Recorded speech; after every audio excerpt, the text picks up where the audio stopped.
Global real estate investing. Today, we're tackling a really big question.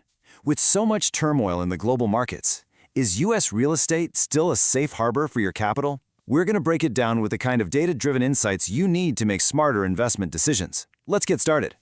So here's how we're going to break it all down. First, we'll look at the core problem every investor is facing right now. Then, we need to agree on what safe even means. After that, we'll really dig into the case for U.S. real estate, but we'll also take a very balanced look at the risks. We'll explore how technology is changing the game for access, and then we'll wrap up with what this could all mean for your portfolio. All right, first up, the investor's core dilemma. And really, this is all about the search for some kind of stability in a world where, let's be honest, traditional assets are getting hit hard by things like inflation and just wild market swings. In this quote, man, it just hits the nail on the head, right? It speaks to that exact moment when you look at your investments and just wonder, is this stuff actually built to last? You see stocks going up and down like a yo-yo, and inflation is just eating away at your returns. It's a real challenge. So, to really figure out if U.S. real estate fits the bill, we have to be on the same page. We need a solid framework. So let's move on and actually define what we mean by a safe asset in clear financial terms. Okay, this definition is so important because it cuts through all the noise. See, a safe asset isn't about having zero risk. That doesn't exist. Instead, it's about three key things. Cash flow you can actually predict, something that doesn't just crash when the stock market does, and value that's backed by something real and tangible. This is the yardstick we're going to use. Let's break that down even further into these 4 hallmarks. Think of it as our 4-point checklist. We're on the lookout for predictable income, low market correlation, real physical backing, and, maybe most importantly, strong long-term reasons for people to actually need it.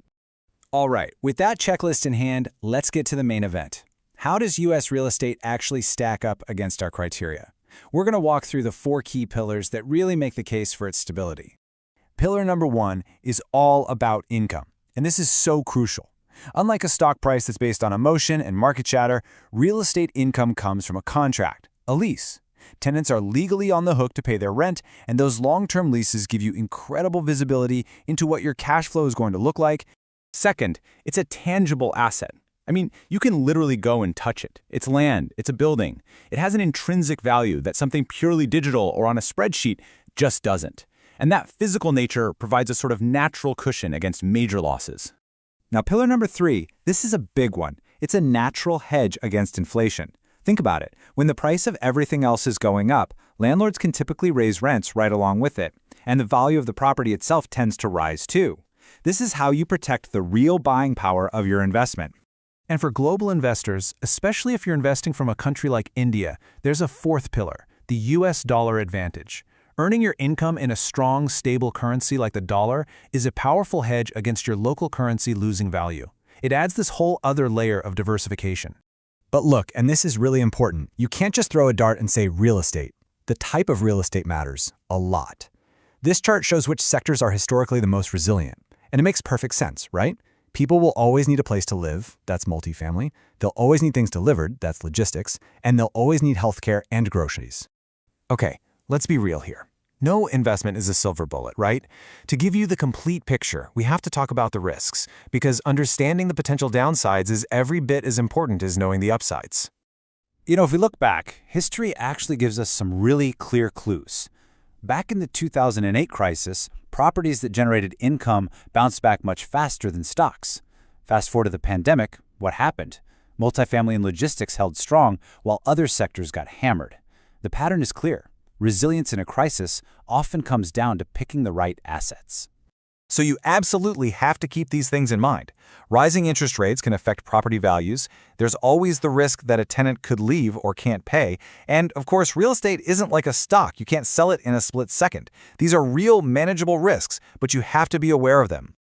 So we've seen the pros, we've seen the cons, but for decades there was this giant wall for most global investors, and that wall was simply access.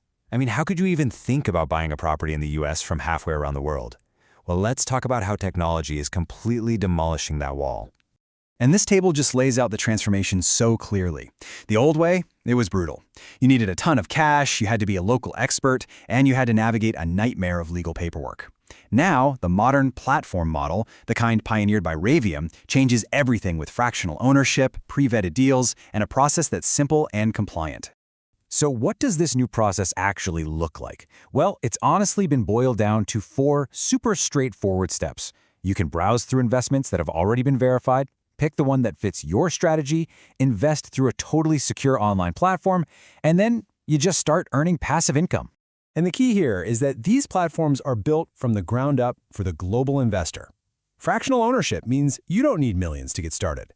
They handle all the complex compliance with regulations like the RBI's LRS in India and SEC frameworks in the US. And you get the same level of deep diligence and professional management that in the past was only for the big institutions. Okay, we've covered a ton of ground here, from what makes an asset truly safe, to the pillars of real estate, the risks, and the new ways to get into the market.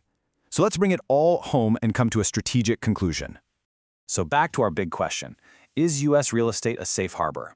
Here's the verdict. It is not risk-free. Let's be clear, no investment is. But because of all those core characteristics we talked about, it is structurally more stable than many of the other places you could put your money. And if you remember nothing else from this, remember these 4 things. The stability comes from predictable income, the security of a tangible asset, the ability to get inflation-adjusted returns, and, for global investors, that knockout combination of US dollar income and true portfolio diversification. And so we'll leave you with this one final thought to mull over. It's not about finding some perfect risk-free investment. It's about finding one that's resilient. In a world that feels so uncertain, you have to ask yourself, where is my portfolio going to find its anchor?